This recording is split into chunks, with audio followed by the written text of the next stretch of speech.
Halo semuanya, Assalamualaikum warahmatullahi wabarakatuh. Bertemu lagi dalam pelajaran sosiologi hari ini, dan hari ini kita akan membahas mengenai teori-teori tentang kekerasan.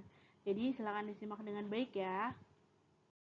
Teori kekerasan yang pertama adalah teori faktor individual.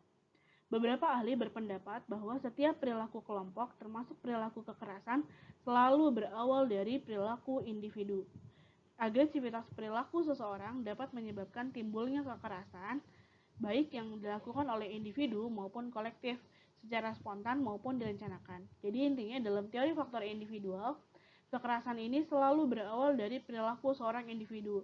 Entah itu kekerasan dilakukan secara spontan maupun direncanakan, ataupun kekerasan dilakukan oleh seseorang maupun kolektif. Artinya, dalam teori faktor individual, ini penekanannya adalah bahwa semua tindak kekerasan itu dilakukan biasanya selalu berawal dari perilaku seseorang. Nah, pendapat berikutnya adalah teori faktor kelompok. Beberapa hal lain mengemukakan pandangan bahwa benturan identitas kelompok yang berbeda sering menjadi penyebab kekerasan. Kalau tadi dibilang kalau ada benturan kekerasan antar kelompok itu biasanya berawal dari perilaku agresif individu.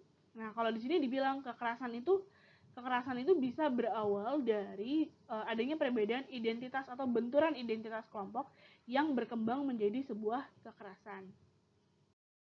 Lalu berikutnya ada teori dinamika kelompok. Menurut teori ini, kekerasan timbul karena adanya deprivasi relatif atau kehilangan rasa memiliki.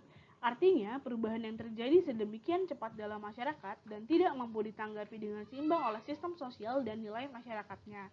Artinya gini, dalam teori dinamika sosial, penyebab terjadinya kekerasan ini biasanya karena kita kehilangan rasa memiliki.